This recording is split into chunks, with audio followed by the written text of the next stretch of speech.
Sports Intel with Ryan Walsh is brought to you by Mary Freebed, Collectible Insurance Services, Air Call Aesthetic and General Dentistry, Calder Financial, Grand Management Group, Ride In Investments, Encore Business Group, Jim Hegland of JH Realty, Williams Chiropractic, and iCore. Sports Intel with Ryan Walsh airs live Monday nights, 7 p.m. Eastern on Jethro.fm.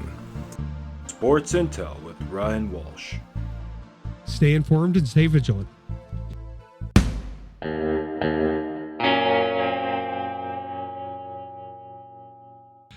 I'm your guest host, Steve Project, sometimes known as the Sports Professor, sitting in for Ryan Walsh, who hosts the show, and he's not here tonight, so it's not weather-related. Ryan is a proud Indiana University grad and decided to take the plunge and get a ticket and head to Miami for the College Football Playoff National Championship game.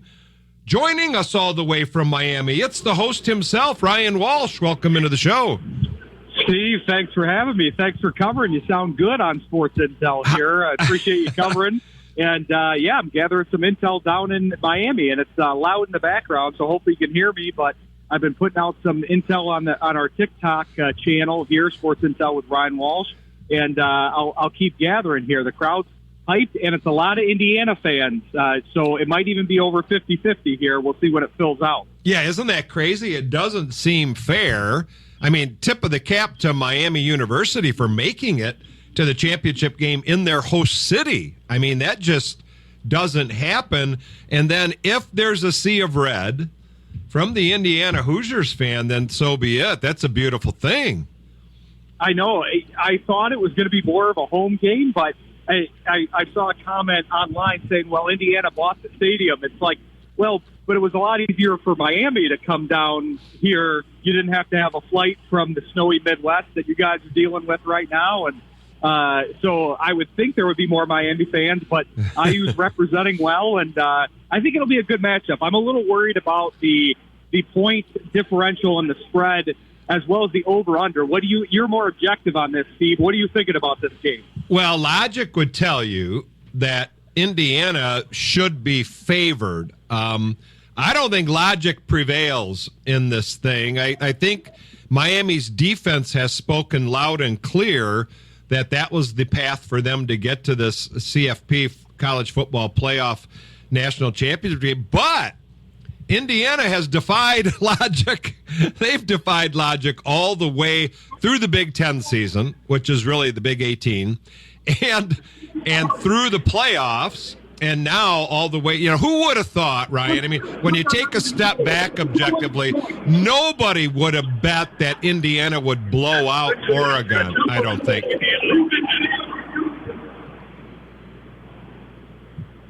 So I don't think, Indiana blowing out Oregon sends a signal to the world, but I just don't know. The spread is the spread. Vegas is right a lot. And so let's go from there and see what happens tonight. Turnovers, of course. If you watched any of the NFL playoff games yesterday, the team that turned the ball over the most lost the game the last 2 days. So I think that's football. Oh, exactly. And I think you hit it on the head with the defense. I mean, one of the advantages that Indiana's had so far, as opposed to last year when they had that kind of miraculous run, they had transfers. I covered this on the Shane Graham show, but they only have 7. They don't have any 5-star recruits. They only have 7 4-star recruits. It makes for a great story, but it usually means that the size speed advantage goes to the other team. And you highlighted it, the defense, but also the offensive line. There's a lot of big prospects on this Miami team. They're huge. And so sometimes you can see that size difference with these teams. So that'll be interesting. I think it's going to come down to game script, as these games often do. Like you said, turnovers factor in. And then it's, okay, can Miami dominate the ball and kind of take the air out of the ball, so to speak, depend on that running game.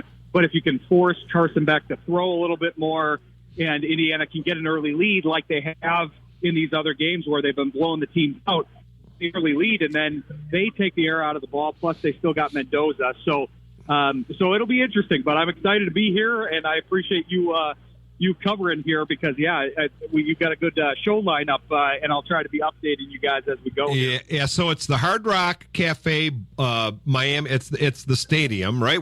Give people an idea of what the stadium is like, how many it seats, and what's the atmosphere like right now? Well, one of the interesting stats that I just saw on the Jumbotron here is this will be the first time that a team in basically the modern era of these big stadiums, so like 35 years, that a team will win the college football playoff, the national championship, having under 60,000 seats in the stadium. So I'm in one of those stadiums. I've been in the other. Indiana expanded a lot, but they still have a relatively small stadium. Pales in comparison to the Michigans of the world and the Big 10/18, as you said, Steve. But it's a beautiful stadium. It's a nice kind of open air combo stadium. I'm overlooking the staging area for like the pre-game stuff, and it's beautiful. And I mean, we're up at the top because that's where we could get tickets and everything. But it's still a good view where we've got the long field side of it, and it's good views from everywhere. So it really is a good venue. I can't say I wanted to go to Miami, considering that, like you said, it's the host team in the host stadium, but it's a good environment for it. So we're living in a winter blizzard here back in West Michigan, back in your home part, and it's like 8 inches of snow on the ground fell in the last 24 hours. I see it's about 60 degrees right now in Miami. Is it a warm 60? Yeah, it's a pretty good temperature here. It's a good temperature here. The police are directing me away from the outside. I'm not sure why that is, but I'm having to move closer to the sound.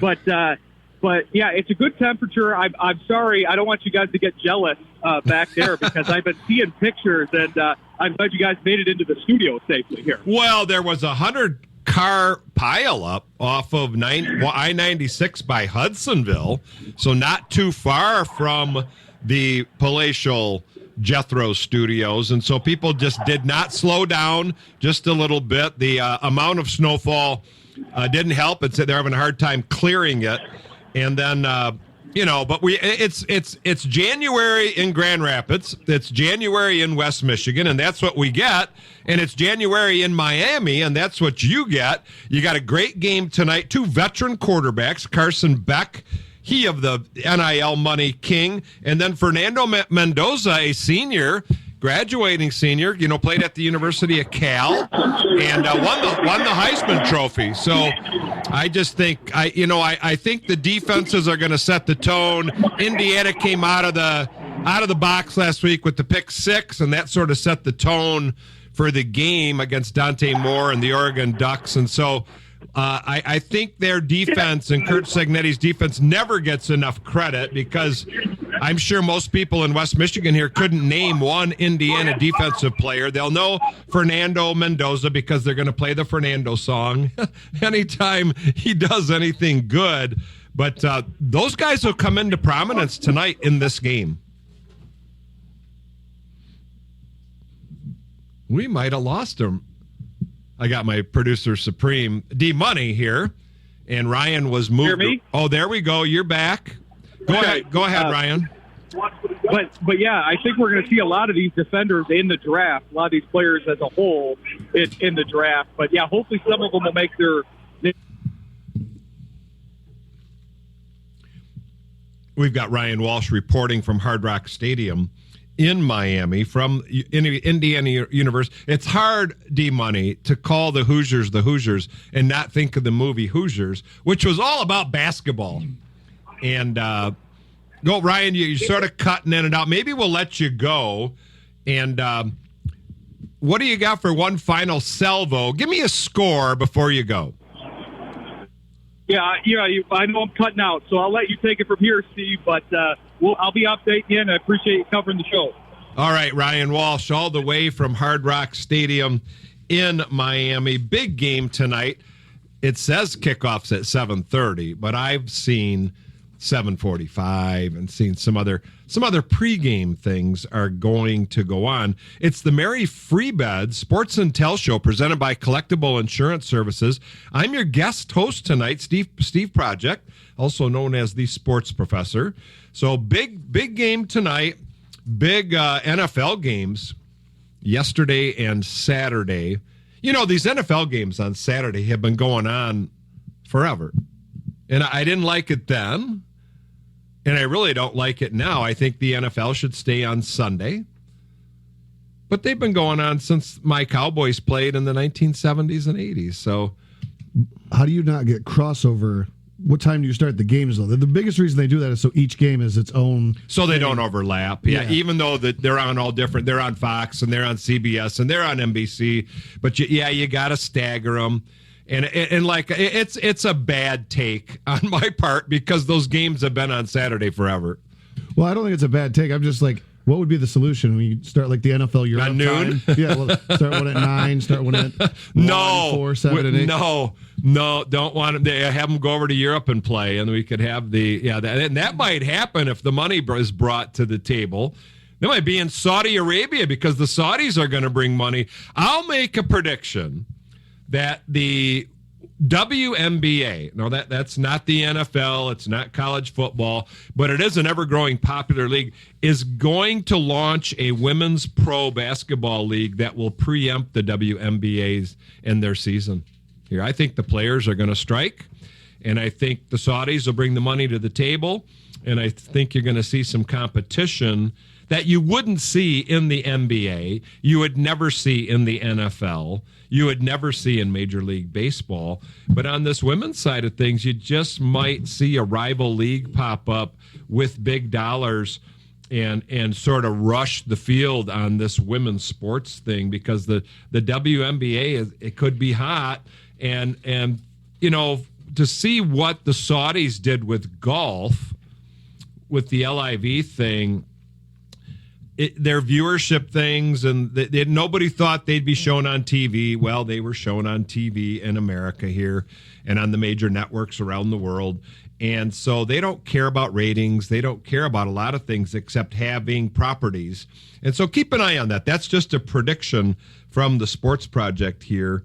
A lot of openings in the NFL. The Raiders, the Titans, Arizona. Speaking of Arizona, D-Money, the Lions, just before we went on air today, made an announcement. They hired their new offensive coordinator from the Arizona Cardinals, Drew Petzing, which nobody knows a lot about. Nobody knew anything about Ben Johnson before Ben Johnson became Ben Johnson.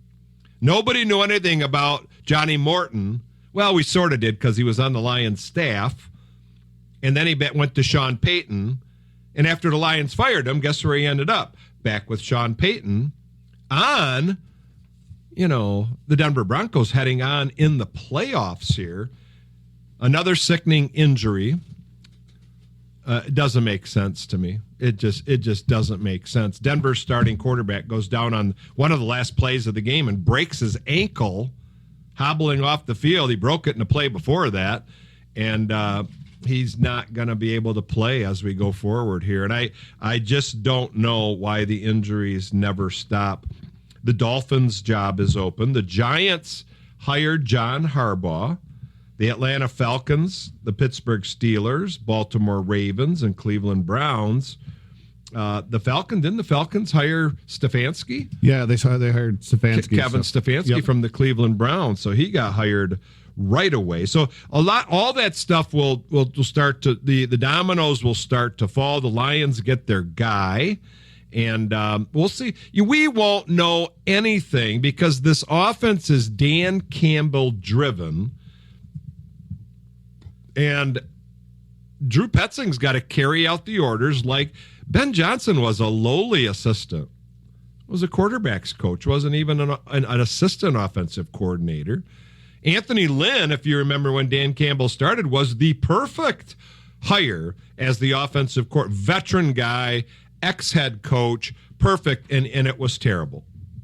So we got to wait and see. The pieces on the team have to be filled for the OC to be effective.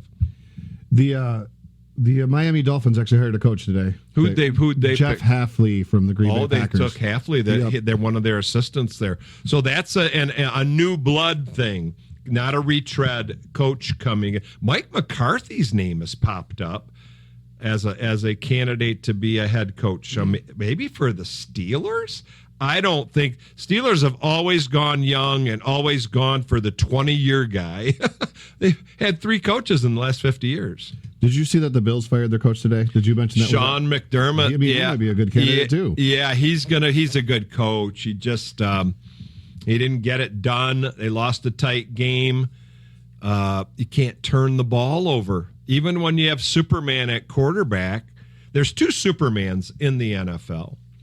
The Baltimore Ravens quarterback and the Buffalo Bills quarterback, and they both laid eggs in the playoffs and weren't they got a bunch of kryptonite in those things.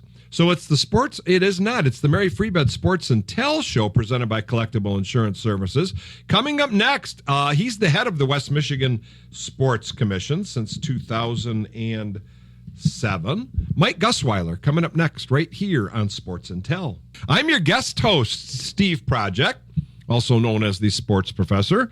My producer, D-Money, Big Dan in studio today. We just talked to Ryan Walsh all the way from Hard Rock Stadium in Miami. Ryan is an Indiana U grad, so he and Mark Cuban are hanging out together at Hard Rock Cafe, and we're hanging out with the executive director of the West Michigan Sports Commission, Mike Guswiler. Michael, welcome into the show.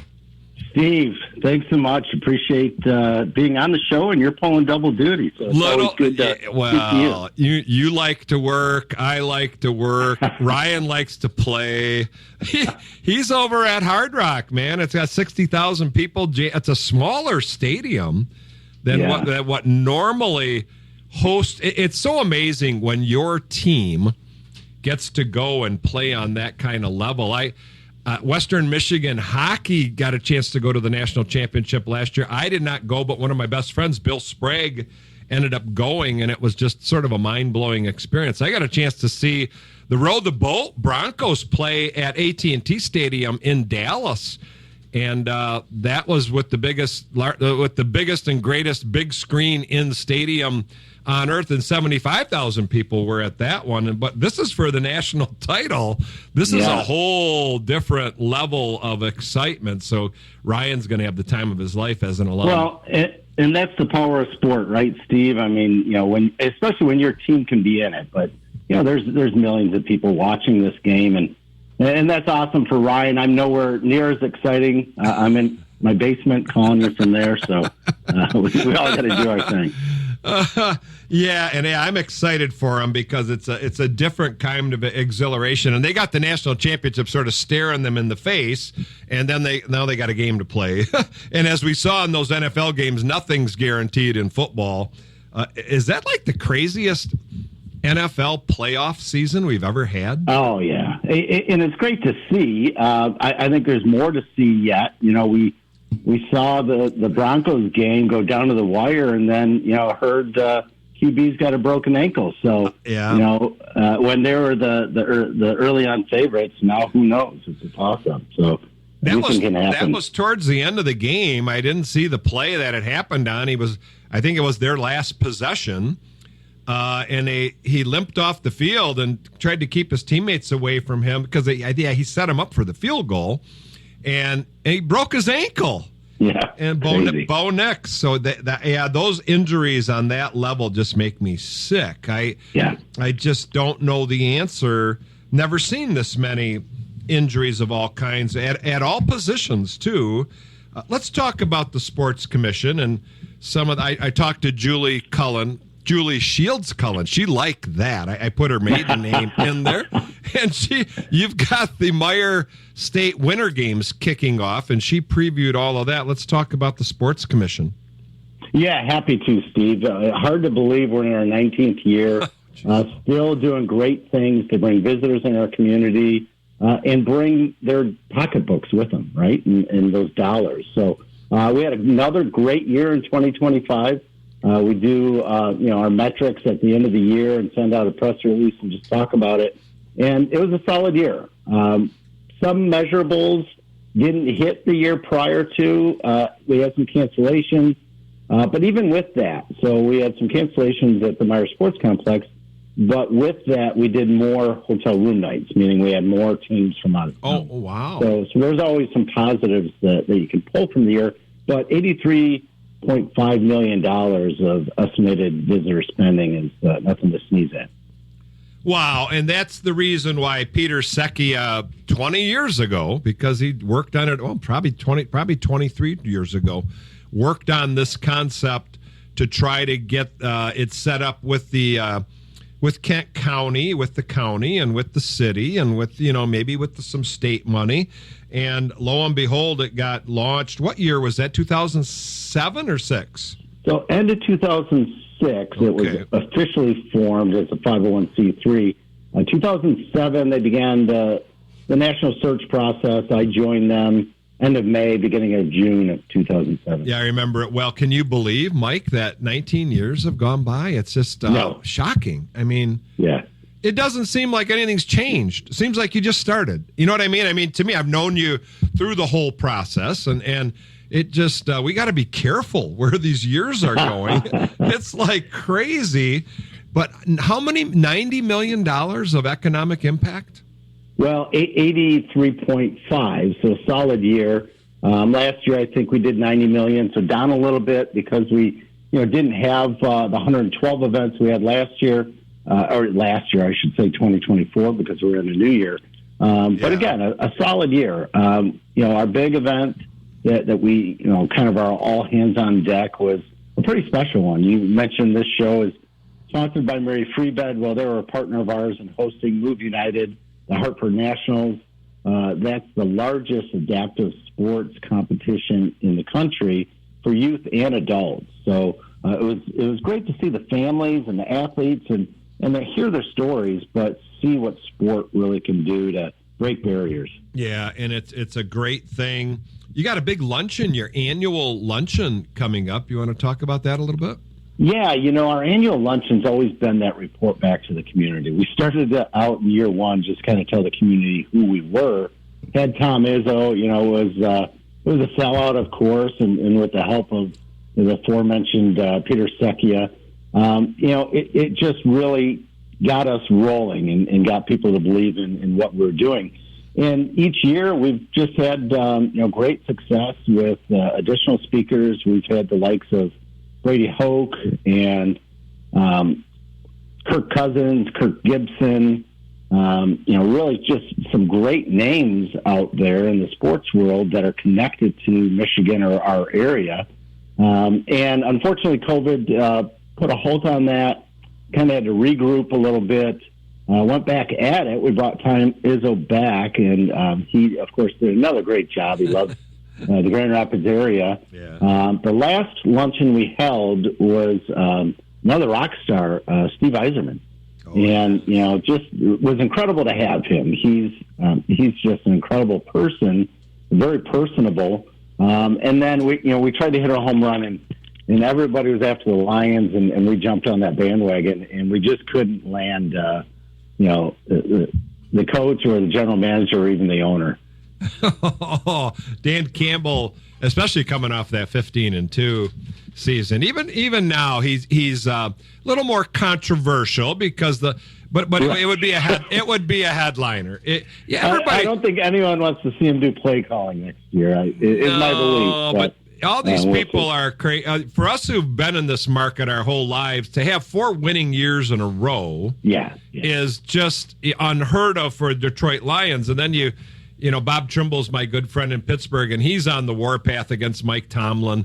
And they've had 19 straight winning seasons. Yeah. And Bob just said that's not the standard, Steve. And I said, well, 4 winning seasons here is a pretty good standard. Well, right. We got to love it. But, it's such a fickle, not to jump off of the luncheon topic, but such a fickle sports industry at that level. NFL, Sean McDermott.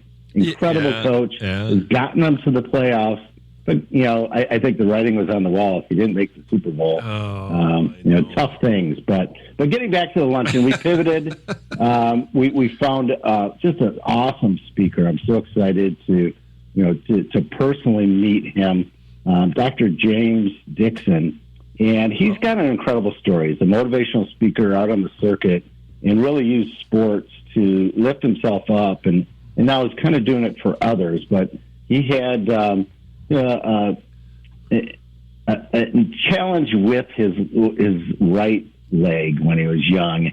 But before he could really even walk, he had to have it amputated. And has kind of used that through his life to not let it hold him back, but to find ways to let it open doors for him and help him to move forward. And so, just an incredible guy that I've had the chance to get to know over the phone.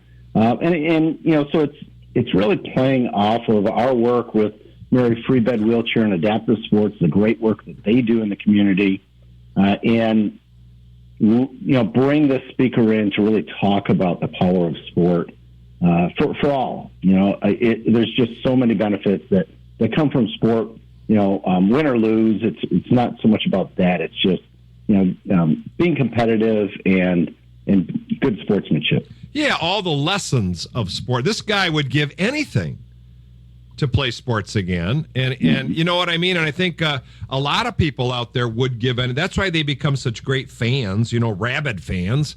And so that, the fanaticism of sports is, it's great for the sports business, sports industry, especially for Sports Talk Radio, because people, the only reason they're rabid is because they care. And right. Maybe too much sometimes, but that's okay.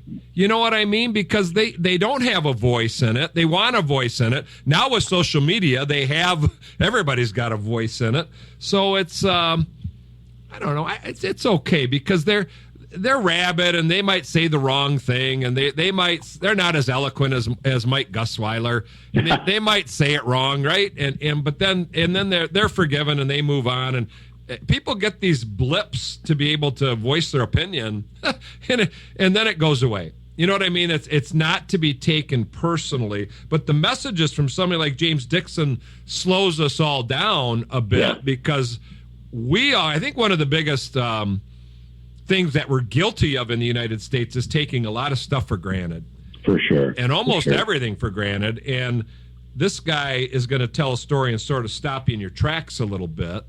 And when you become handicapped, it's a different set of challenges that make certain people rise to all kinds of new levels to get things done that they never had any intention of getting done because of their handicap. Their handicap catapulted them. So do you think that'll be part of the message after you talk to him? Oh, I'm certain it will be, Steve. And to your point, it's not just about sports either. It propels them to believe they can do anything in their lives. And so it's a game changer for them to have that belief. All of us need that to really believe that we can accomplish things and go at it with 100%. And you're going to fail and fall down once in a while, but it's about keeping at it. I mean, look at Indiana in the championship game for football, not basketball. Who would have thought that? What's the date of the luncheon? So the date is February 12th. If you go to our website, westmisports.com, look under events. Our annual luncheon page is there. There's a lot of information on buying a table or buying tickets, but there's no question. You'll get a great meal. It's at the JW Marriott. It's at noon. We get you out by 1:30. Great motivational speaker, but you'll enjoy a great meal as well. And the who's who of sports will be there. Mike Guswiler, Executive Director, West Michigan Sports Commission. Thanks for joining us on the Sports Intel Show. Appreciate it always, Steve. Be well. Coming up next, all things Red Wings. Who made it to the Sergei Fedorov retirement party?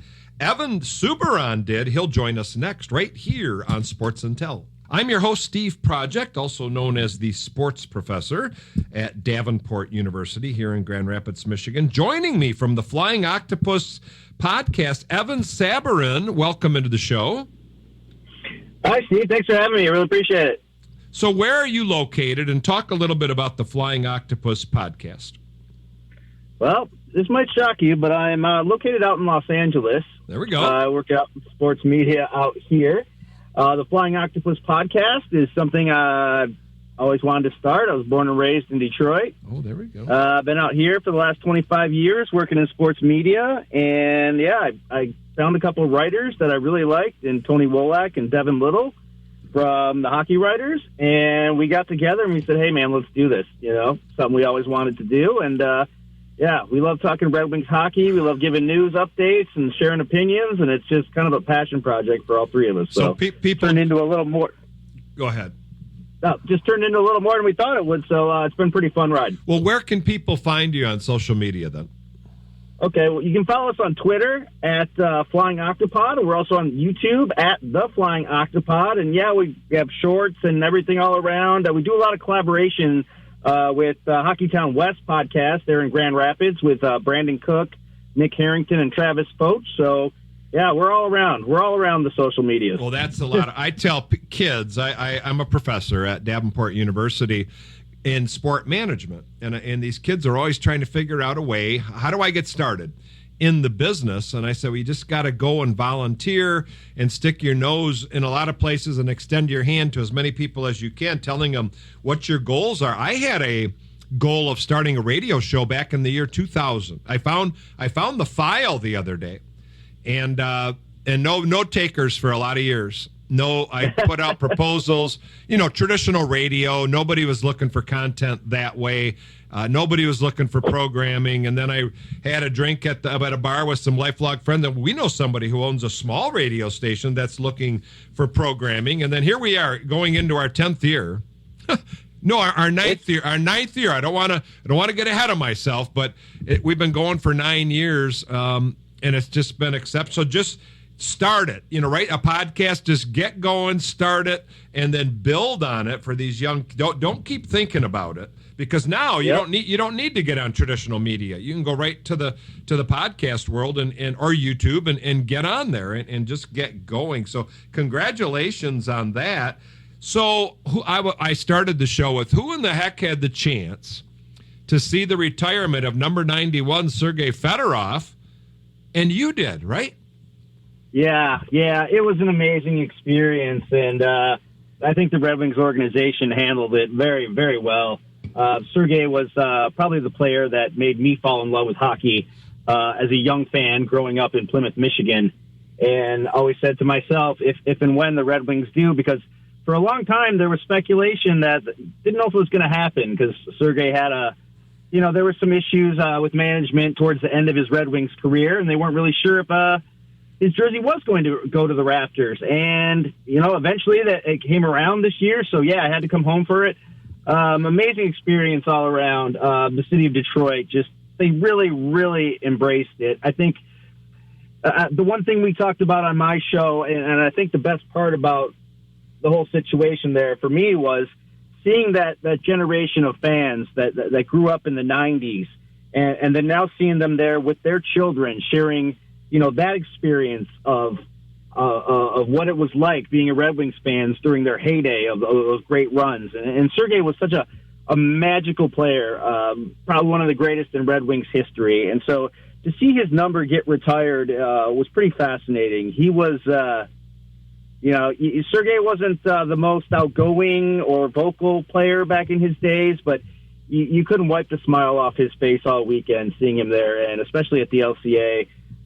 He was ecstatic, and just to see that banner finally go up, it kind of felt like a little bit of closure for Red Wings fans to finally have that great Red Wing, because there's no denying that he's not one of the all-time Detroit greats. So it was pretty fantastic atmosphere, and the way the Red Wings organization handled it by just the media team, bringing Sergei in a Corvette on the ice, which was famous because that was the story about Sergei. That was the first thing that basically he got when he came to North America, was a Corvette. So seeing him driving in that, and they had a little GoPro on his rearview mirror there, so you can see a close up. And like I said, that smile was golden. And they brought Karen Newman out to sing the national anthem. For those of you who don't remember Karen Newman, she was sang the national anthem for the Red Wings for gosh knows how long, during the whole '90s period, I would say. And just a lot of nostalgia, and just a great time overall. So talk to us a little bit. I don't know if you were able to capture his speech, but I saw bits and pieces of it, more in writing than on audio. But he talked about leaving Detroit was a huge mistake. Well, how did that come off? And give us a little more depth to that one. Yeah, it was interesting. Before the ceremony came, the Red Wings social media team put out a little feature of him writing that letter. I think the one that you're talking about, with him voiceovering it, and basically saying that he regretted ever leaving. And I think that was something that, again, it was almost part of the closure part, but it was something great that the Red Wings fans really wanted to hear, because it was kind of a messy ending when he left the organization. He was offered more money by the Detroit Red Wings, but still went out to Anaheim out west. He kind of bounced around towards the end of his career. Obviously he spent 13 seasons in Detroit, which was the majority of his career. And I think it was hard for a lot of fans to see him, go off into other teams and end his career with other teams. I mean, I'll compare it to, let's say, Matthew Stafford. Seeing Matthew Stafford move on to other teams, because Sergei and guys like Matthew Stafford are beloved figures in the Detroit sports community.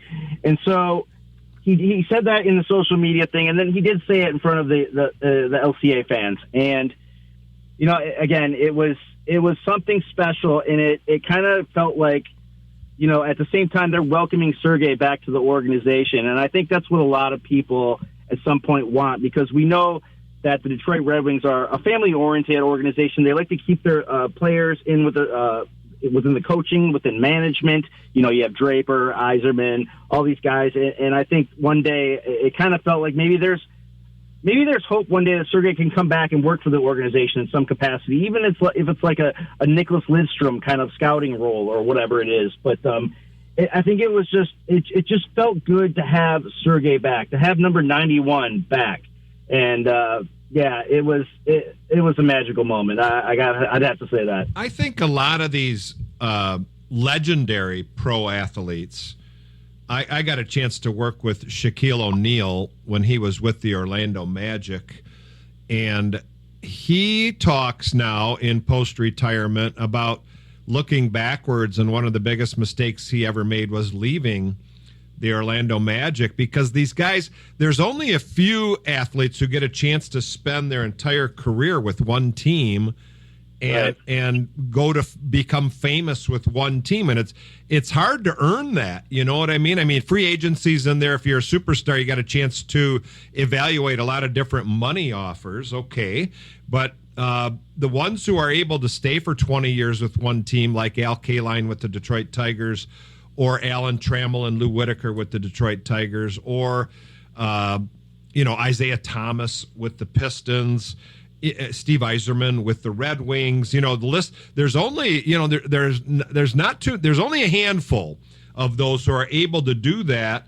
The money would have worked out in the long haul better for Shaq, and he didn't realize it at the time. He had things in his eyes about going to L.A., where Kareem Abdul-Jabbar played and Wilt Chamberlain played, and where movies are made, and it would have worked for him in Orlando. It would have worked big on the money side, and he would have taken the Magic to heights as a franchise that they would never see again. And so it's another thing that keeps repeating itself. So the agents get in the way, and the posses with they have their inner circle that get in the way and start filling their ears. And he wants to, everybody wants to go to LA.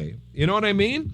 But if you're based in Detroit, you can go to LA in the off season, and Shaq could go live in LA in the off season, or they have multiple homes. It doesn't matter. It doesn't matter. So that's sort of sad, because it was sort of, and I'm sorry, and the Detroit fans embraced it. And I guess I live in a world of what could have been and what should have been, and that irks me a little bit. Did you feel some of that too at the stadium, or was it all everybody apologetic? I think it was all for love about Sergei. I mean, I think the majority of Red Wings fans understand. I mean, when you have athletes like this, and here's another one too that that bothers Detroit fans is Justin Verlander leaving the Detroit Tigers and going on to Houston. You're right. It's very rare that these players have their entire career played out in front of them or played out in one team. But Sergei was he was special. He was also, he was younger. And they've had time to reflect back now and look at it because they're young kids. And when Sergei came to this country, he had nothing. And, to become an instant millionaire and a huge celebrity and a star. And, you don't know where your mindset is when you're in your 20s about that. So as someone who's a little bit older, I kind of think back, how would I have done things differently growing up? And I'm sure that's the same for athletes as well. They've had time to reflect back on their career, what worked, what didn't, how are they perceived in their post-career. And I think that's what happened with Sergei. I think, he looked back and realized that, that was not the way he wanted to finish out maybe his career with teams like Columbus and Anaheim. And, I don't think Red Wings fans ever were mad at Sergei Fedorov. I think they were just frustrated with how it went down and the fact that he didn't finish his career with the Detroit Red Wings. And, I'm telling you, the love was there. If you saw the team store there, the team store was just covered in Fedorov gear, and it basically, when they opened it, right when they opened the doors for the game that night against Carolina, it looked like when you see those viral videos of Black Friday where they open up the stores and everyone just is, hell bent on pushing everyone over and getting to that. I mean, the store sold out of everything. I'll tell you that. Well, that's sad. That the other disappointing thing that had nothing to do with hockey is that he didn't marry Anna Kournikova and didn't bring her back in the Corvette on the ice to Detroit. That would have been the ultimate. We would have absolved him of all wrongdoing if he would have done that. But that's a guy thing that Steve's talking about here. But you won't disagree, though, will you? I will tell you this: after they saw Karen Newman come out and sing the national anthem, that was what they thought was next. You could hear the whispers around in my section. Like, it would be so cool if he brought Anna Kournikova too, because he had everybody else there. Yeah. But no, I don't think she could make it. So, well, I'll look at the poster that I have in my home in my man cave, and so I'll have to live with that. Evan, I better let you go before I get in trouble here. Evan Sabourin, check out Flying Octopus Podcast. Flying Octopus Podcast. Thanks for joining us this evening on Sports Intel. Thank you. I appreciate it for having me on. All things Detroit Pistons, 30 wins. He is from DetroitBadBoys.com. Brennan Sims coming up next. The guest host tonight, Steve Project, also known as the sports professor at Davenport University, right here in Grand Rapids, Michigan. Joining me, all things DetroitBadBoys.com. They're in first place in the East. Brennan Sims, welcome into the show.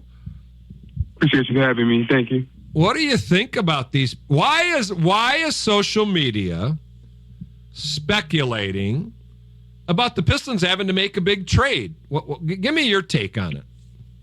Yeah, like you said, they're first in the East right now, and OKC is on the west side of the bracket, but they kind of look beatable at this point. So it's kind of like, hey, you're good enough right now, but if you make one trade, maybe I can put you over the top. So is that Michael Porter Jr.? Is that Troy Murphy III?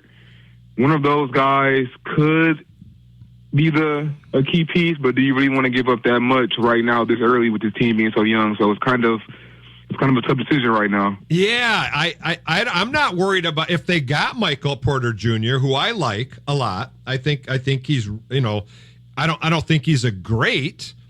It's not like getting Giannis or somebody like that. But I hate giving up Tobias, and I hate giving up some of the young guys, and I hate giving up a first-round draft choice, which has been on the table. I'd rather build it.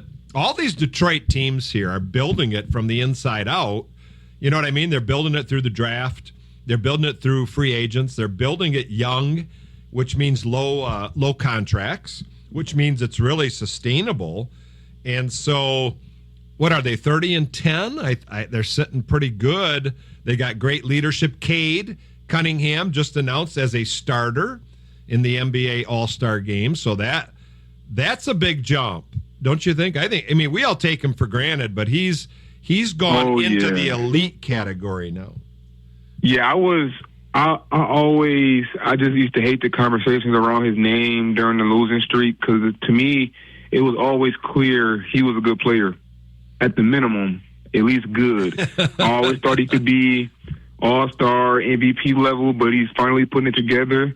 Clearly, first team All-NBA right now, probably third or fourth in the MVP race. I mean, the passing, the all-around game, because he's a good defender, a good help-side shot blocker. He's just a complete talent right now and one of the best talents Detroit has seen. You know, we always thought he was good. I have a nephew who's a basketball savant who lives in Hong Kong now. He was in Frankfurt, Germany. He was in Shanghai. He watches the NBA from afar, and he was always gushing to me about Cade, even out of Oklahoma State. He was gushing about it. And in the first couple years, I would agree with you. He was good, you know, but he's turned into all NBA caliber. Not only with the almost triple-double stuff on the court, but the leadership stuff is starting to come through and taking. That's why I like this push of keeping this team young and having a young guy. What do you think, Kate is 25, 26? Yeah, probably 23, 24, something like that. That young, and let the young leader lead the young guy. Although Jalen Duren's young, he came in as a 19-year-old into the Pistons, right? And his jump overall is something that's actually one of the biggest surprises. His individual jump as a ball handler and as an active defender. Those were things that I did not see at all last year. Like I would kind of say he was kind of a negative defender for at least half of the season last year, but now he's just so active. He kind of knows the coverages a little bit more comfortable playing with Stu or playing without him. And then just like I said, his ability to do stuff off the dribble, that was something that he did not have last year. And that unlocks a lot of things for his game and for the Pistons overall offensively. Jalen Duren is the next. He's going to make the All-Star team. He has to, right? He's a double-double guy. And so go ahead. Has to. Yeah, and so and he'll make it as a reserve, which is fine. But that just catapults these two, the tandem there, into that next and then their record then you put JB Bickerstaff on top of this. Usually failed coaches on another team have a pretty hard time getting out of that stigma. Why JB got let go. That's never been explained. They've done okay without him. And is it Kenny Atkinson who's over in Cleveland now? If he's the coach right now. Yeah, and so I keep going back to Monty Williams. When the Pistons got him out of the Phoenix Suns, he was coach of the year. And came to Detroit, and it was an abomination. It was terrible, for a lot of reasons. But JB has been the right guy for these young guys. He's playing everybody somehow. I don't know how. How does he do that? How do you go that deep in terms of playing everybody?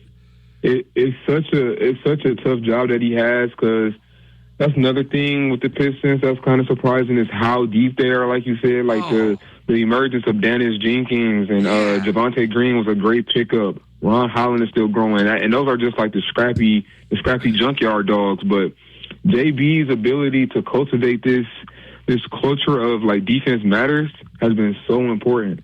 Well, they held the other night 78 points. That's the Ben Wallace era, man. That's going to work, guys. And that was the focus. Remember they set the record for holding how many games in a row under 80? It was under 80, I believe. Yeah, right? it was like five games in a row, at least some crazy number like that. Under 80 points in an NBA game is absurd. And they held I don't know who'd they play, the Pacers the other night? The Pacers. 78 points. So my mark, my measurable for the Pistons, and I'm watching them from afar here in Grand Rapids, Michigan, is if they can hold the other team under 100, we're going to win the game. And they're coming close, man, in a lot of these games of right at that 100-point mark. And if they continue to do, and that's Jalen Duren, that's that rim protection, and then you get Beef Stew, leading the world in block shots and that sort of thing. And these, like Ron Holland you mentioned, they start digging in on the defensive side in playoff ball, then it's going to be really game on. Oh yeah, we didn't even mention Asar, who was probably, in my opinion, maybe the best on-ball defender in the NBA. And how old is he? Is he 19? Asar, 21 or 22. Oh man, yeah, he's. Because him and his brother came in as teenagers. So, yeah, it's they got the pieces. Don't mess with it. Don't make the trade. Don't give up assets. The only thing I would, like you said, it depends on how much you have to give up. Tobias is great for the culture, and it will be a tough pill to swallow to see him go, but it does depend. Now, I wouldn't trade like a Sar or Ron or anybody like that. But it's kind of tough, and I do hate to admit it, but if the right deal is on the table, I probably will move Ivy. With the fact that you might have to pay him moving forward, and you kind of don't know about will he be himself again, because right now it's kind of hard for him to blow by defenders and get that separation. But it's still early. He just, he's just not working himself back, but it depends on how you look at that, because he is a young asset that teams might want, and you still would keep Asar, Ron, and those young wings. So it kind of depends on what do teams want from Detroit is kind of my big question. Yeah, when you kind of decide you want to make a move. Back in the day, maybe before your time, the Pistons traded for Mark Aguirre. Adrian Dantley led the NBA in scoring, I think, right in that period there. And they traded him, and there was a lot of, Isaiah Thomas was friends with Mark Aguirre, and he and Adrian Dantley didn't get along. And after that trade, which everybody thought they were fine, you know what I mean? They were really good. Yep. Just go with it. They catapulted the second half of the season to an NBA title. So, yeah, it can be it's a dicey situation, but it can pay off big with the right one piece, right? We don't need three pieces or two. We need one. Right. Just one piece. Now, I feel like Michael Porter Jr., I keep going back to him because I understand the defensive concerns. He is not the defender that actually would be like a great cog in this. And this is not a great cog, but he has shown that he can play playoff basketball. He's been a third option on the championship team, a great defensive rebounder, and his mentality to shoot the ball is exactly what Detroit needs. They need a power forward who can space the floor and is willing to shoot the ball at all costs. Like, he's like a way better, bigger version of Malik Beasley. Yeah, and that what people don't understand, or maybe my listening audience does, regular season NBA is one season. Playoff basketball is a whole nother deal, and that's what JB Bickerstaff and their GM have to focus on. There's how do you win against the New York Knicks, and how do you get by the Pacers and the Knicks and whoever else is rising in the East here. And that's what they have to look at, and that's where they might have to pull the trigger. Well, good to talk to you, Brennan Sims. People can find you at DetroitBadBoys.com, right? Where else can they find you? You can find me on YouTube. You can find me on Fansided on the NBA section. I just love the game, and I just wish that we could cover it the responsible way. So that's kind of my duty these days. All right, Brennan Sims, thanks for joining us this evening on Sports Intel. Thank you. Thanks for having me. All right, coming up next, all things Michigan State basketball. Robert Bondy joins us next, right here on Sports Intel. From the Scully Statewide Moving Studios in Granville. Country with a twist. Jethro FM. 1530 AM. WYGR Wyoming Grand Rapids. 94.9 FM Grand Rapids. 99.5 FM Lowell. And Jethro South. 980 AM. WAKV Otsego Plainwell. 98.9 FM Otsego. And 105.1 FM Kalamazoo. Available worldwide at jethro.fm. I'm your host, guest host, Steve Project. Joining me all the way from Spartan Land, MSU Spartans Wire, Robert Bondy. Welcome into the show. Oh, thank you. Thanks for having me on. Where are you located?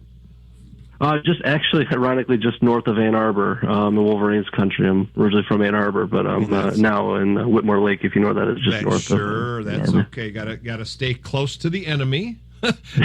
Close to yes, enemy exactly. enemy intel, and you're covering Michigan State. I just posted something today on the Sports Project Facebook and Twitter page of look who creeped up into the top 10 of the national rankings out of the AP today. It's our Michigan State Spartans in the top 10, with Michigan, I believe, at number 3. Does that surprise you? No, not at all. I mean, I think both teams coming into the year were, expected to be Big Ten contenders. I think Michigan had a lot of attention around the big name transfer portal pickups they had, and obviously I think came into the year, I believe, ranked, in that top 5 in the preseason. Michigan State not so high. I believe they were more in the teens, and I think have been, exceeding expectations coming into the year.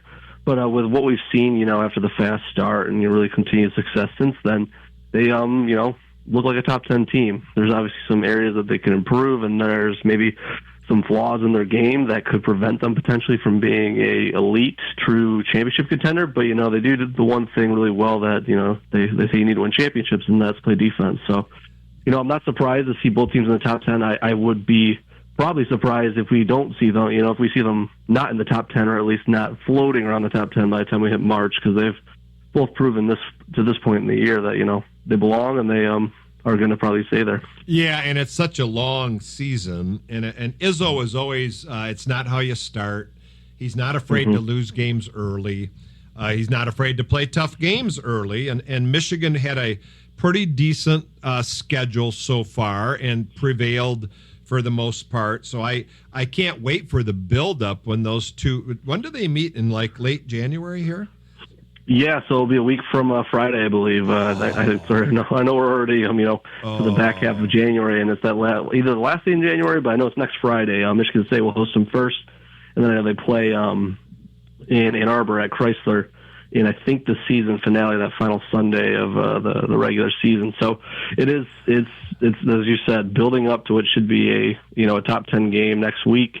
I think both Michigan and Michigan State have schedules ahead of them next few games ahead of that matchup that should lean towards victories from how both teams have been playing, and we could be seeing maybe even a top 5 battle, depending on how the rest of the rankings shake out, ahead of next week's showdown. I don't even think either of them are in the top of the Big Ten right now, are they?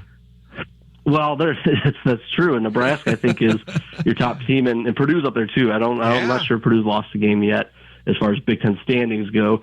So it's a loaded Big Ten, and Illinois is, I think, right outside. Going back to that AP Top 25 poll you referenced a moment ago, I think there's only 5 Big Ten teams I want to say that are ranked at the moment, but all of them are in the top 11. So it's clear right now that while the Big Ten is still, I think, a very deep conference, there are some really top-of-the-line teams towards the top of the league. So Izzo seems to hit not home runs on the portal, but seems to hit good chemistry guys in the portal, that he goes team first as opposed to star first, and it works over the long haul. But he's also point guard driven, and man, Jeremy Fears has stepped up and become one of the best point, and we've had a lot of good ones, and he's now in that conversation.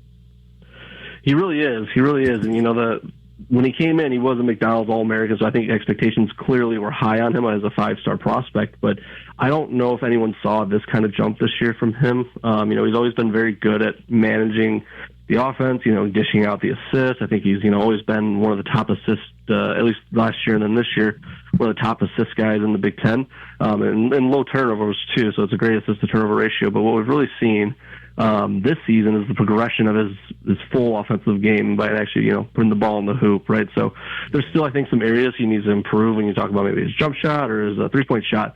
But the way he gets to the rim, the way he can draw fouls, and just the way he can, on top of facilitating for his teammates, but also put the ball in the hoop, has made Michigan State, a a better team than I think anyone expected, or at least I personally expected coming into the year. And he's coming off the injury, folks. A couple years ago, or a year and a half ago, he was shot in the leg. That took away a half a season for him. Yeah. And so he's recovered. And is his brother who was coming to state who ended up going NBA? It was his brother. Yes, he was in the full. I think he was at one point committed to Illinois. Michigan State was certainly in the hunt for him as well. I think he ended up at Oklahoma because he reclassified and then was a lottery pick. So he was really good too. So the basketball gene is certainly in that family. And I'm glad you called out the injury he did go through, because even last year, I believe I heard in the offseason or read in the offseason that he had said, it wasn't really till the end of last year that he finally felt like, he was getting his jump back or his step back, because, that's an injury that, while it did happen, a year and a half ago or maybe 2 years ago now, that's something that they took away half a season, but also, did have a follow-up of, having to get back to full strength. Yeah, I think he got shot. Was it in the calf? I mean, it's a serious basketball injury, because the calf is your jumping muscle, and he's back. That's the good news. Yeah. So he's recovered. One of the cool things I've watched lately, and I'm watching from afar here in Grand Rapids, and watch it mostly on TV on the Big Ten Network and obviously on social media. But this back and forth with Jackson Kohler and Izzo is really phenomenal, and Izzo sort of embraces it when they get into arguments. And I don't know if they're arguments. They're probably not. They're spirited conversations about what the responsibilities are. And you know what? It's working. That's what's cool about it. And Izzo seems to be okay with it. Usually Izzo's 70-something years old. Don't talk back to me would probably be in his generation. But no, he likes the communicators. You talked about it this week about kids talking and communicating on the floor. This is part of that, isn't it? Yeah, no, it definitely is. And I think that it all kind of goes full circle with the way he handles the transfer portal, as you said, kind of bringing in players. But ultimately, he likes to roll with his guys, right? And because of that, you have a guy like Jackson Kohler who's been in the program for 4 years. He is a senior. He's earned that ability, right, and that respect from Izzo to have a conversation, not just, you're going to listen to me, but I also am going to dish it back to you. And you can tell that, that's what kind of makes Tom special, right? And I'm not saying other coaches don't do that too, but it's a lot different when you have a guy who's been in your program, who knows you in and out, on both sides of it, versus, a guy who's been there for, 6 months or whenever he came in from the portal. And you'll see that. I mean, over the years, it's been the same with other, Michigan State greats. I know Draymond Green always comes to mind, and the way those have a great relationship. But, it's Kohler. It's I've seen Fears this year, get into it with him as well. And it's obviously out of love and respect. And, they trust each other, because Izzo wouldn't let it fly if maybe a new face came in and did that right away. Well, he's trying to get a reaction out of them. He's trying to get them to come out of, the big complaint about today's kids on these college rosters is they don't want to talk and don't want to communicate, and he's not allowing that, and so this is part of the process. It's not a negative like you would think with this banner back and forth with off the bench. Who's been the biggest surprise for you off the bench for this Michigan State Spartan team? Yeah, that's a good question. I think it's honestly changed week to week, it feels like, because Jordan Scott, the incoming freshman, had his moments. We also saw a lot from Cam Ward early in the year. He single-handedly probably won them that game against Arkansas early in the season. And then in recent weeks, he's been getting some good production from Kurt Tang. So they have a number of guys that coming into the season, you maybe thought, hey, they could be a starter, or maybe they could, become one of their reliable guys. But we just hadn't really seen it yet from a number of them, at least consistently. And now it's kind of, who's it going to be this game? Who's it going to be in the next game? And right now, I would say Kurt Tang's that guy at the number 2, the shooting guard. I wouldn't be shocked if he's, works his way back in the starting lineup with how well he's been playing lately. But right now, he's probably that guy. But there's been a lot of them. I mean, they really do go anywhere from, 8 to 10 deep as far as guys that can play and guys that can rely on. Obviously, it varies game to game. We're seeing, Trey Fort, for instance, isn't playing as much right now. That was one of their big transfer portal additions this offseason. And But at the same time, though, I wouldn't be shocked if, come March, he's that guy that's hitting the threes out of the corner that could, win a game in the tournament. The other thing, Jesse McCullough, this is for our Spartan fans out there. In our radio station covers Greater Grand Rapids and Kalamazoo. Jesse McCullough, 6'11", 245-pound freshman out of Cleveland, Ohio, getting playing time off the bench. He's going to be a factor somewhere in here. They're going 12 deep right now. You know who else has been sort of unsung, who's getting some run here? Not star player, but a real viable sub is Wojcik's kid, the point guard, Denim Wojcik, 6'3" senior point guard. They're able to get Fears out of there and get him some, off the court, get him some rest. And Wojcik comes in, and he has Izzo's trust. That's one of the assistant coach's kids. Yeah, and I think he was brought in the off season as he was a transfer portal. I want to say he came from Harvard. I know it was an Ivy League school. I'm almost certain it was from Harvard. And I think coming into the year, they probably didn't expect him to play as much as he's been playing. But with the way that they've kind of had to juggle around that shooting guard spot, with Divine Ujane having to really step up. He was the backup point guard they originally brought in to, spell Fears, and he's been having to play in that shooting guard spot. So with them kind of trying to work through who's going to be the starting shooting guard, that's obviously trickled down to now, Wojcik's going to have to be playing more. So, he's had some up and downs, but at the same time, I think the last few games, he's actually started to put some good minutes out there. Oh, yeah. And, you're not asking much from him, right? You need probably 5 minutes per game, just so he can't run Fears out there all 40. But you know what you're getting with Fears playing most of the game, so you can get 4 to 5 out of him that are solid minutes, and can weather the storm per se. And Fears go off the floor for a bit. That's all you need. Obviously, he's a smart player. He's not going to turn the ball over. He's going to get them into their offenses. He's going to play defense, and so that's a safe bet there. So Divine, how do you pronounce his last name? I'm not sure if I'm pronouncing it correctly. I believe it's Uvicane, but I'm not a good pronunciation of names myself. Let's call him Divine. Then we'll just call. He's starting. Yeah. He's averaging 5 points a game, and Izzo sees something in there. We don't see it in the numbers too heavy. 6'3" sophomore out of Sugar Land, Texas. Have you ever seen a basketball player wear number 99? That's Wayne Gretzky's number. I know. Right? I know. I thought that was wild too when they came in. I was surprised by that. I didn't even know they made a uniform on the Spartan roster with that high of a number. I've never seen it. Never. He may be the first. I'm sure I could fact check that to confirm, but I would be very surprised if there's been anyone in the 90s, let alone 99. So what do you think? How do you see this Big Ten unfolding? Because Purdue's getting all the publicity, and then you got Illinois. Illinois is really good, and they play tough defense. And then you got Michigan State. How do you see this thing? I mean, how many losses will there be in Big Ten play for the champion, do you think? Ooh, that's a good question. It's hard to really know because of the way the Big Ten now is really 18 teams, and the schedules can be so different in quality and challenges. But you have really 5 teams at the top there, and even Wisconsin has been playing pretty well lately too. That could be in the mix to win it. I would say it's probably going to be somewhere along like what Michigan State, I think last year was 17-3. I wouldn't be surprised if we see like that again, 17-3 or 16-4.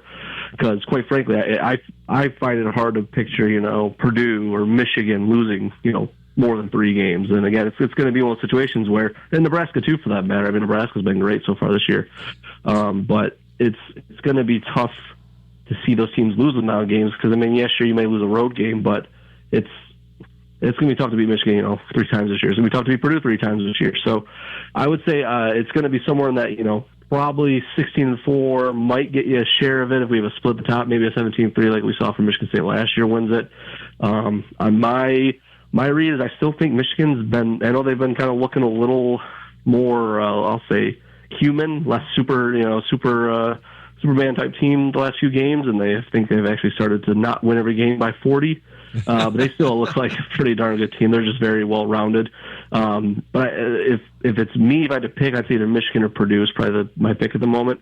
I think Michigan State certainly could play their way into it, and we'll see next Friday when Michigan State hosts Michigan, and it's kind of their first true, big test of the back half of the schedule of Big Ten play. That is, they failed the test at Nebraska, so they'll have another big challenge coming up with Michigan. But those would be the two teams I'd probably say are the favorites, but wouldn't be surprised if it's Nebraska, wouldn't be surprised if it's Michigan State or Illinois for that matter. Well, Nebraska right now is 14-0, Michigan State at 12-2, and then Michigan has one loss right now. So Nebraska, correct me if I'm wrong here.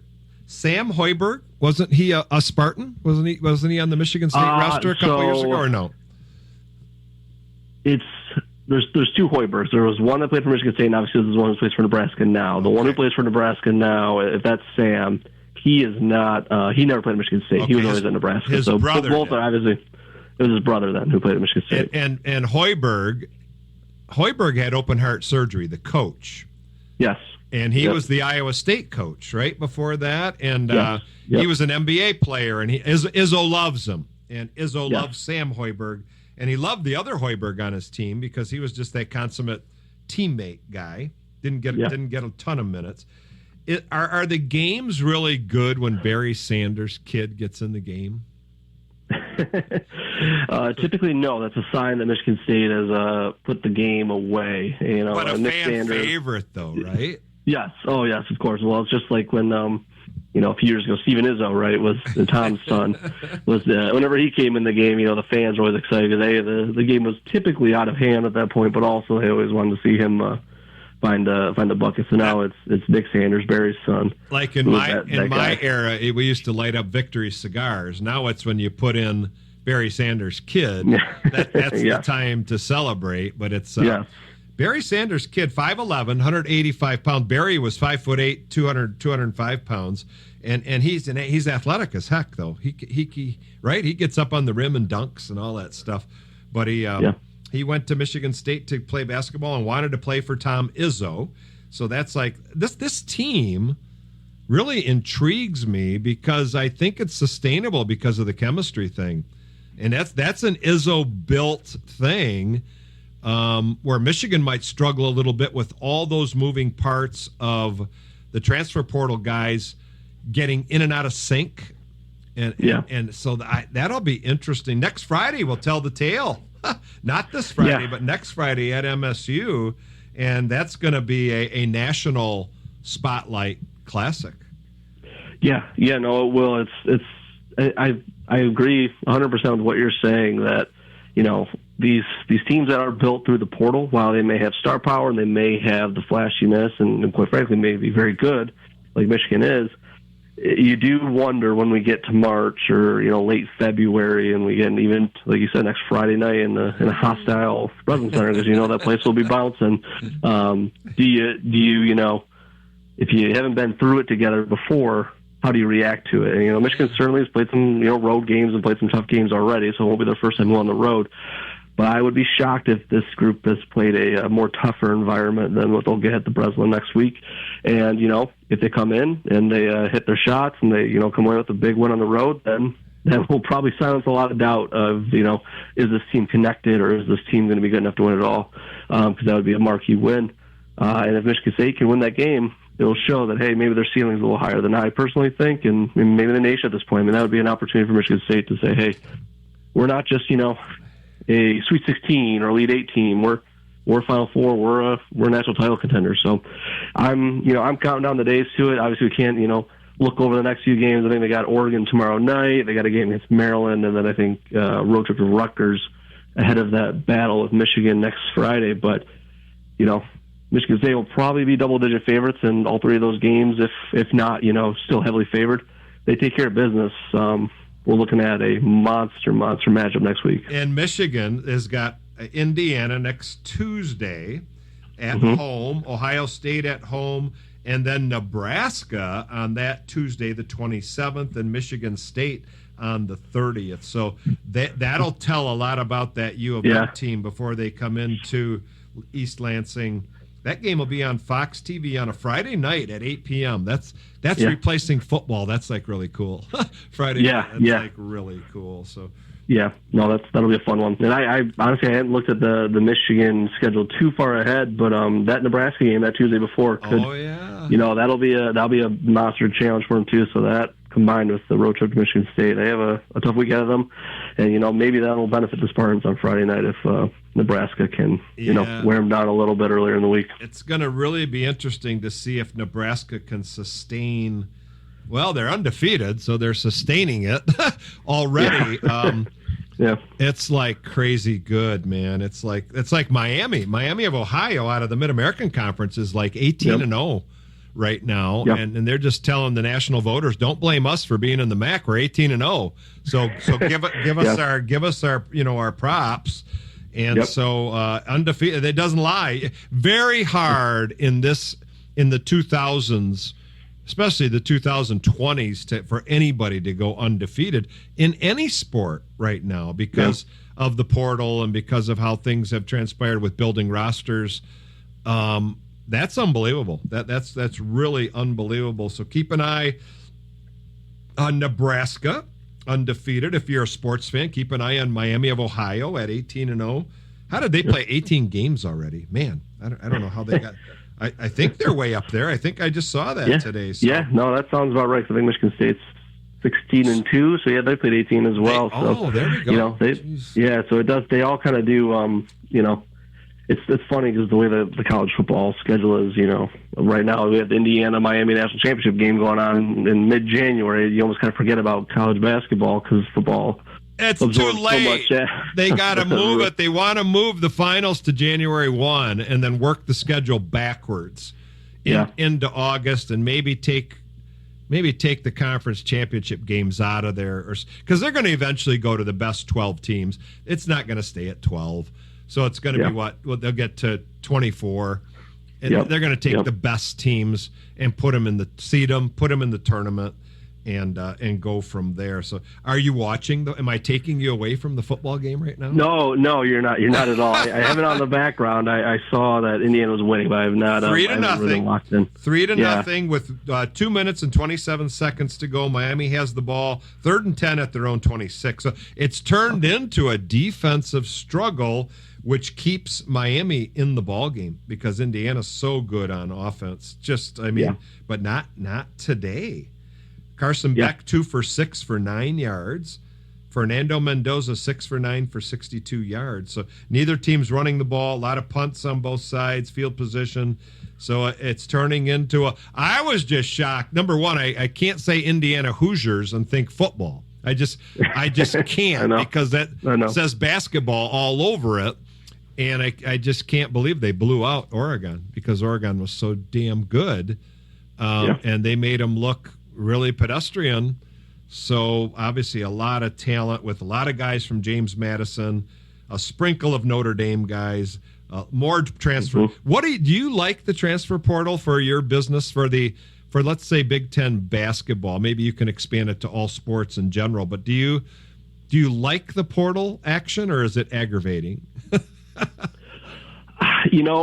a fan, I enjoy it. And as a writer as well, because it gives us a lot to talk about and a lot to digest. It's a lot of movement. It's with football and basketball too. It's gonna be basketball. It's in the spring, obviously after the season wraps up.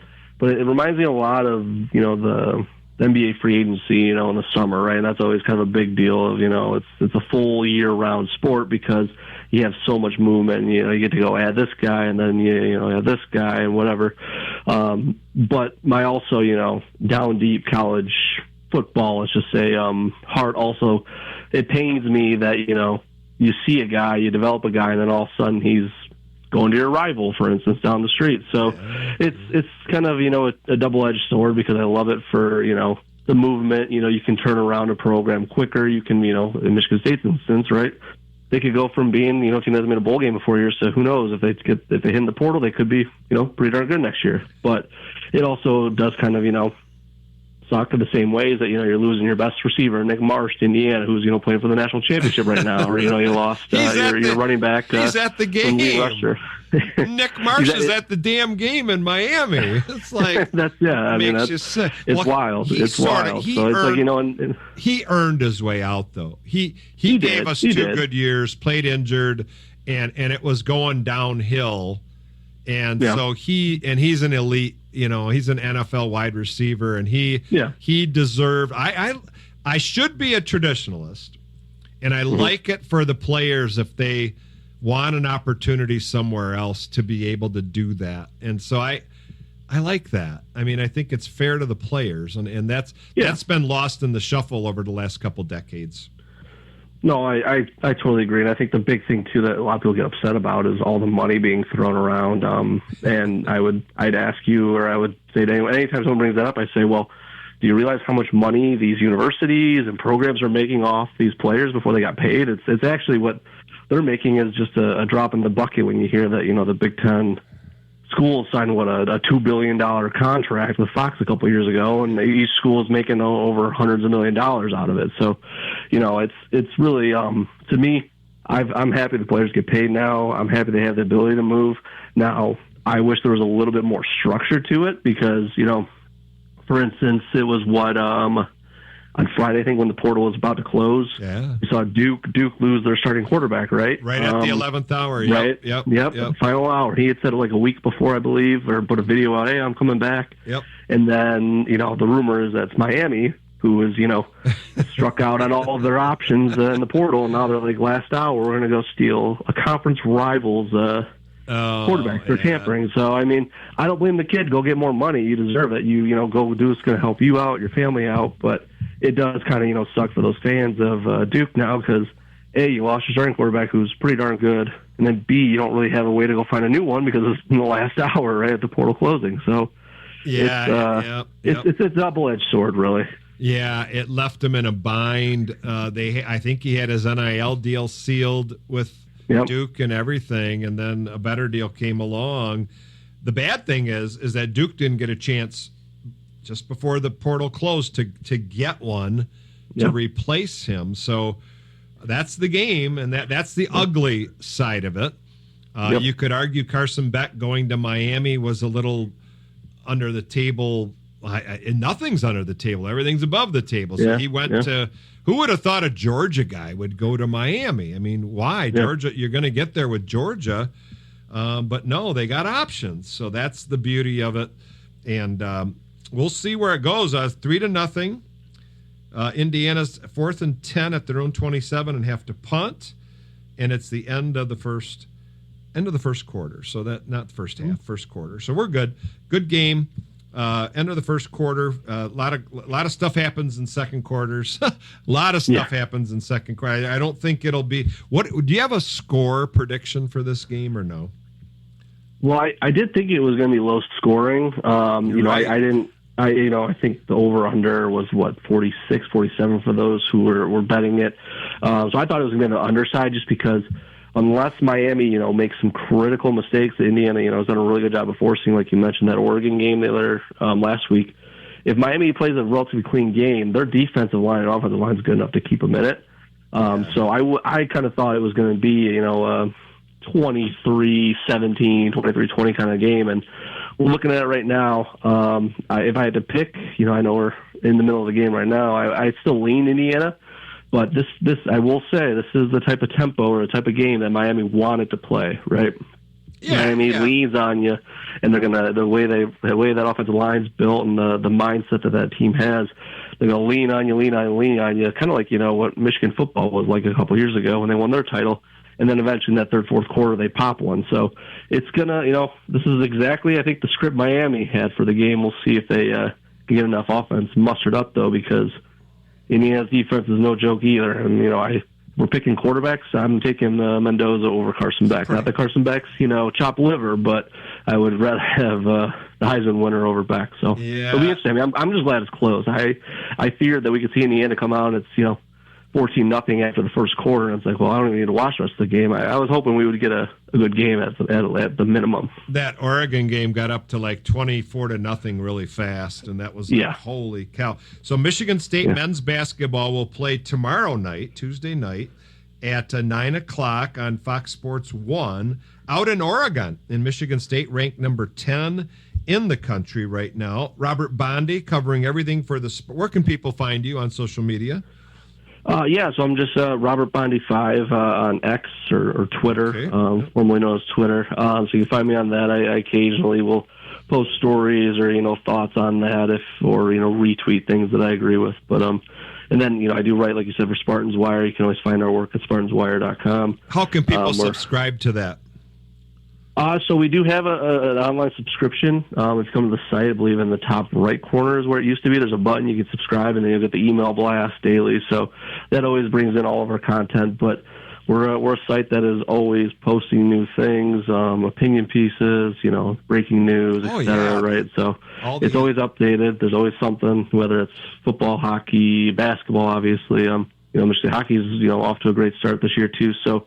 There's always something. And the women's basketball team, too, is also, I know, playing really well right now. So a lot going on when it comes to Michigan State sports. Yeah, Robert Bondy 5 on X. Check him out at the Spartans Wire. Thanks so much for joining us right here on Sports Intel. Yeah, thank you. I appreciate being on, and I'm excited to watch the rest of this game. All right, go green. We'll be right back. Spirited show today with D Money and I here in the saddle at our studios in Granville, Michigan. Mike Guswiler joined us from the West Michigan Sports Commission. Well, leading off the show, Ryan Walsh, the host of Sports Intel, joined us from Hard Rock Stadium in Miami. And so, that's as good as it gets. 60,000 people. He's a grad. Indiana's got the ball on their own 15-yard line right now in the second quarter, up 3-0. And then we talked to Evan Sabourin of Flying Octopus Podcast. Check that out. He was involved in the Sergei Fedorov number 91 retirement of that jersey. That is like really cool. The only, again, disappointing thing is he didn't bring Anna Kournikova with him to Little Caesars Arena in Detroit. Brennan Sims of the DetroitBadBoys.com talked everything about these Pistons and their current roster and their coach and the number one position in the East right now. I think they're 30-10 overall, which is just hot. And Robert Bondy of the Spartans Wire talked about Tom Izzo's Michigan State team climbing into the top 10 nationally, but not number 1 or number 2 in the Big Ten. How odd is that? Nebraska, undefeated in Big Ten play. Purdue, next. Illinois, really good. Michigan, way up there. And Michigan State down below all of those. Whoa, in Big Ten play. I don't know if they're below Illinois. Maybe, maybe not. But they're below Nebraska, and they're below Michigan. So a lot of good things coming. Mark your calendars for next Friday, not this Friday. Today's Monday. Next Friday on the 30th of January, University of Michigan at the Breslin Center at MSU. That's going to 8 o'clock at night, prime time on a Friday. Sounds like a good night at a sports bar to me. And so that'll be Friday night. I'll be able to do some research for the Sports Project radio show on Saturday. That sounds like deep intellectual research you'll be doing. It's so good. It's the research is so good. Usually do it at the Best Side Bar and Grill over on the northwest side of Grand Rapids. And the research gets just, for all of you, you got to come on a Friday night and join me and give me some info for the show on Saturday morning at 10 a.m. So lots going on. Dan and I were, Big D Money and I were talking about the Lions and their new offensive coordinator, Drew Petzing, Arizona Cardinals offensive coordinator. Right? Was he the OC?